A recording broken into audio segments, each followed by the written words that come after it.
सुबह के पहले के शांत घंटे थे। शहर का पुराना बाजार अभी पूरी तरह सज नहीं पाया था। कुछ दुकानें खुल रही थी। मटन चिकन के ठेले पर बर्फ के बक्से गर्दन पर रखे लोग अपनी जगह बना रहे थे। मसालों की तीखी गंध हवा में घुल रही थी और दूर दूर से रिक्शे की हवा की सीटी की आवाज आती रही। भीड़ में एक साधारण महिला धीमी चाल से आ रही थी। हल्के नीले सूती सलवार सूट में, सिर पर हल्का दुपट्टा लिपटा हुआ। उसके जूतों पर मिट्टी की हल्की परत थी। किसी सरकारी रूटीन की चमक नहीं, बल्कि वो व्यवहारिकता जो लोग गांव कस्बे से लेकर बड़ी पदस्थापना तक साथ रखते हैं। उसकी चाल में सादगी थी, पर आंखों में एक अटूट दृढ़ता थी। डीएम आशा वर्मा थीं वो। आज की वजह निजी थी, अपनी बूढ़ी मां के लिए घर पर कुछ अच्छा खाने को लाना।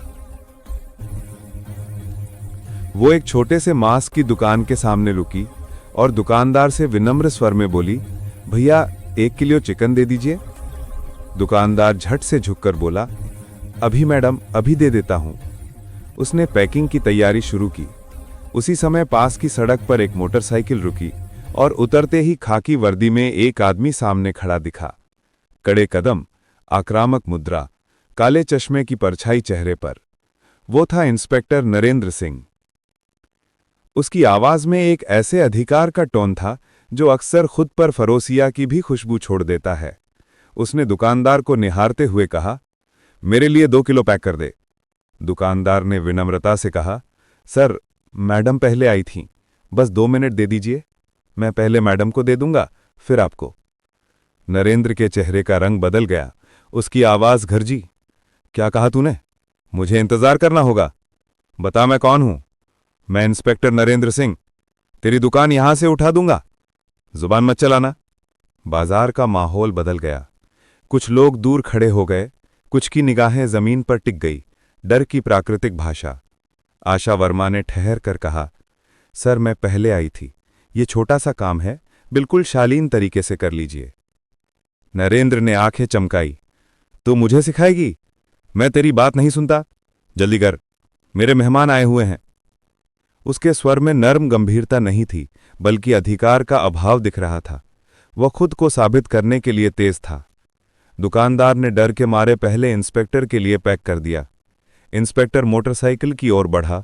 तभी दुकानदार ने हिम्मत करके कहा, सर, पैसे? 400 रुपए हुए। नरेंद्र जोर से चिल्लाया, अबे, मुझसे पैसे मंगेगा? मैं थाने का इंस्पेक्टर हूं, तेरे जैसे लोगों की औकात भी नहीं, फिर भी तुम मेरी बात कर रहा है। आज से तू मुझे मुफ्त में दे दे, वरना तेरी दुकान नहीं बचेगी। वो बिना पैसे दिए वहां से चला गया। आशा वर्मा चुप थी, अंदर से कांप रही थी, पर सार्वजनिक जगह पर शोर मचाकर दुकानदार को और परेशान नहीं करना चाहती थी। उसने दुकानदार से धीरे से कहा, क्या वो हमेशा ऐसा करता है? दुकानदार ने घुटनों पर झुककर सिर हिलाया। बहन, कई बार लिया है, कभी पैसे नहीं दिए। दबाव बनाता है, धमकाता है। घर वालों की रोजी तो बच्चों का पेट। उसकी आवाज टूट गई। आशा की गर्दन में नसें उभर आई। उसका चेहरा शांत था, पर आवाज में अब कठोरता थी। अब और नहीं, कल मैं वही रहूंगी। जब वो आएगा, मैं रिकॉर्ड कर लूंगी। दुकानदार ने कहा, बहन, अगर आपने उठकर कुछ किया तो वो आप पर भी केस करवा देगा। वो इंस्पेक्टर है। आशा ने ठीक से कहा, मैं डीएम आशा वर्मा हूं। मेरा काम है कानून की रक्षा करना। अगर कोई पद का गलत इस्तेमाल करता है तो उसे अवश्य बेनकाब करना होगा। उसने दुकानदार के लिए पैसे निकालकर दोनों चिकन का 600 रुपए दे दिया और चली आई। वो रात बिना नींद के गुजरी। आशा ने सोचा, सिर्फ गुस्सा काफी नहीं था, रणनीति चाहिए थी। उन्होंने अपने ऑफिस के संसाधनों का संयमित और नियमबद्ध तरीके से उपयोग करने का निर्णय लिया। वो जानती थी कि सार्वजनिक पद पर गलत कार्रवाई की पुष्टि के लिए ठोस सबूत चाहिए। कैमरा फुटेज, गवाहों के बयान और आधिकारिक रिपोर्ट। एक अफसर के खिलाफ कार्रवाई के लिए नियमों का पालन भी आवश्यक था। इसलिए उन्होंने एसपी निधि को निजी तौर पर सूचित करने का निर्णय लिया, पर उससे पहले खुद ही प्रमाण जुटाने की ठोस योजना बनाई।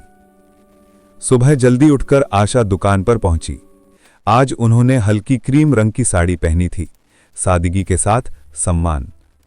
उन्होंने दुकान के पास एक छोटा सीसीटीवी की स्टाइल कैमरा लगवाया और दुकानदार से कहा कि वे कल ठीक उसी स्थान पर बैठकर सब रिकॉर्ड कर लेंगी।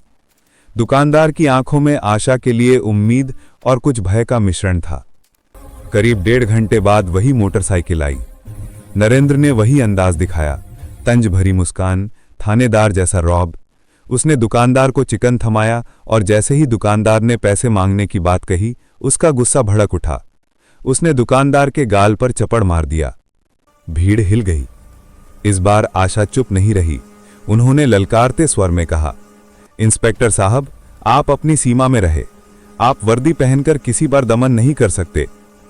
नरेंद्र ने जैसे किसी अपमान की चोट पाई हो, आक्रोश में आकर आशा के चेहरे पर भी थप्पड़ मार दिया। ये उसकी हरकत सार्वजनिक और गंभीर अपराध थी। भीड़ अचानक एक बड़ा प्रश्न बनकर खड़ी हो गई। क्या वर्दी पहनने वाला अपना पद निजी अत्याचार के लिए इस्तेमाल कर सकता है? आशा के हाथ कांपे पर उन्होंने धैर्य से कहा, यह रिकॉर्ड हो रहा है, आप साक्ष्य के बिना नहीं बचेंगे। उसने धमकाया और चला गया। आशा ने कैमरा लिया और अगले ही दिन एसपी निधि को पूरी रिकॉर्डिंग दिखा दी। निधि एक सख्त वर्दीधारी अधिकारी, उन्होंने घटनास्थल की तत्काल जांच का आदेश दे दिया। निधि का रुख निर्णायक था। उन्होंने लिखा, तत्काल निलंबन हेतु आवश्यक कार्यवाही शुरू की जाए और रिपोर्ट तैयार कर कोर्ट में मामला प्रस्तुत किया जाए।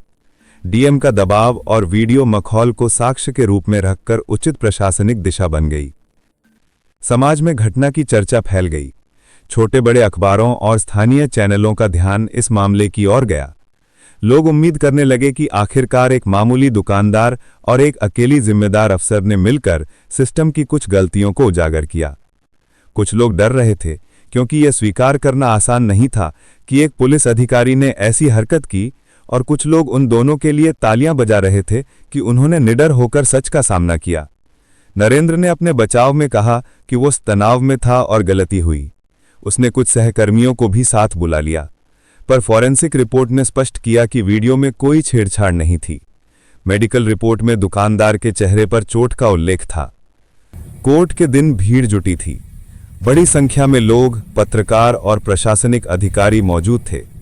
अदालत के भीतर जो दृश्य चला वो पूरे शहर की आंखों के सामने था। वीडियो, गवाह और अधिकारी।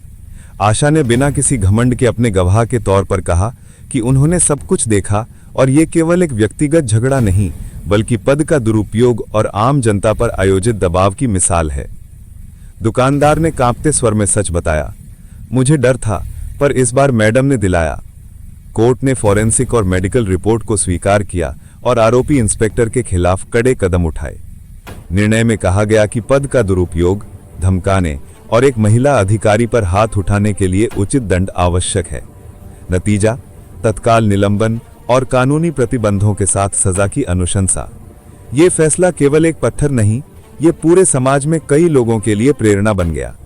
उन घरों में जहां लोग रोजी की चिंता में दबे रहते थे, एक नई आशा की किरण जागी कि कोई भी करप्शन या दमन की ताकत हमेशा अजेय नहीं होती। मगर कहानी यहीं खत्म नहीं हुई। इंस्पेक्टर नरेंद्र की राजनीतिक साठगांठ और कुछ प्रभावशाली लोग उसे बचाने की कवायद करने लगे। कुछ हिस्सों में कहा गया कि प्रशासन ने जल्दबाजी में कार्रवाई कर दी। सोशल मीडिया पर कुछ लोग उन पर भी सवाल उठा रहे थे, क्या डीएम ने अपनी शक्ति का दुरुपयोग नहीं किया? आशा ने शांत और पारदर्शी ढंग से हर कदम पर नियमों का पालन किया।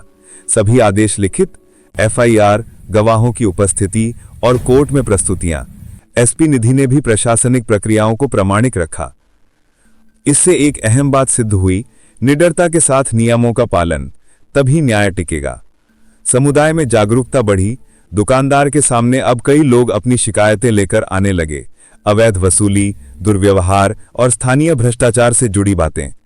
आशा ने इन शिकायतों के निस्तारण के लिए एक श्रृंखला कार्यक्रम शुरू किया, कटोरा थाली संवाद, जहां वे प्रतिदिन कुछ घंटों के लिए बाजारों में स्वयं बैठकर सीधी शिकायतें सुनती और तत्काल निस्तारण के लिए टास्क फोर्स बनाती।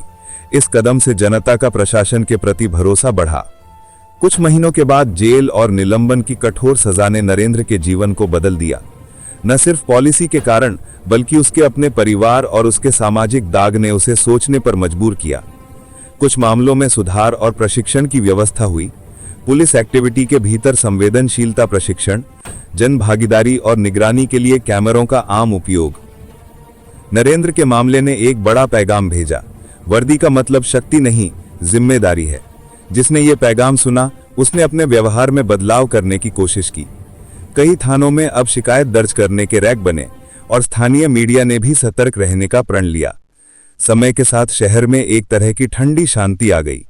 लोग फिर से बाजारों में अपनी रोजमर्रा की जिंदगी में लगे, पर अब लोगों के चेहरे पर एक नया विश्वास था कि अगर जरूरत पड़ी तो कोई सच्चाई के साथ खड़ा होगा। आशा वर्मा का सोशल इम्पैक्ट सिर्फ एक केस तक सीमित नहीं रहा।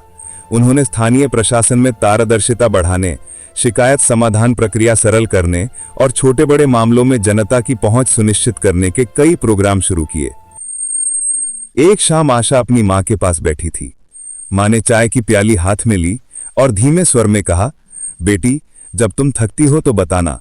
आशा ने मुस्कुराकर कहा, मां, थक तो हर कोई जाता है, पर आज मेरे अंदर सुकून है। मैंने जो सही समझा वही किया। शायद यही उम्मीद बाकी लोगों को मजबूती देगी। वो रात उस शहर के लिए एक नई कहानी बनकर रह गई, जहां एक साधारण सी नीले रंग की सलवार सूट में खड़ी महिला ने दिखाया कि अगर हिम्मत और नियम साथ हों तो ताकतवर के सामने भी सच जोर मार सकता है। और ये कहानी उन सभी लोगों के लिए प्रेरणा बनी जो डर के आगे झुकते हैं, ये कहने के लिए कि डर से लड़ने का अर्थ केवल शोर मचाना नहीं, बल्कि योजना, सबूत, कानूनी मार्ग और समुदाय समर्थन के साथ टिक कर लड़ना है। अगर आपको ये कहानी पसंद आई हो तो इसे एक लाइक जरूर करें, क्योंकि आपका एक लाइक हमें और सच्ची कहानियां लाने की ताकत देता है। इस वीडियो को ज्यादा से ज्यादा शेयर करें ताकि हर वो इंसान जिसे लगता है कि सच्चाई की कोई कीमत नहीं होती, वो जान सके कि ईमानदारी ही सबसे बड़ी ताकत है। और अगर आप भी ऐसी ही प्रेरणादायक, समाज को आईना दिखाने वाली सच्ची कहानियां सुनना चाहते हैं तो चैनल को सब्सक्राइब करें और घंटी वाला आइकन दबाना बिल्कुल ना भूलें, ताकि अगली कहानी सबसे पहले आप तक पहुंचे।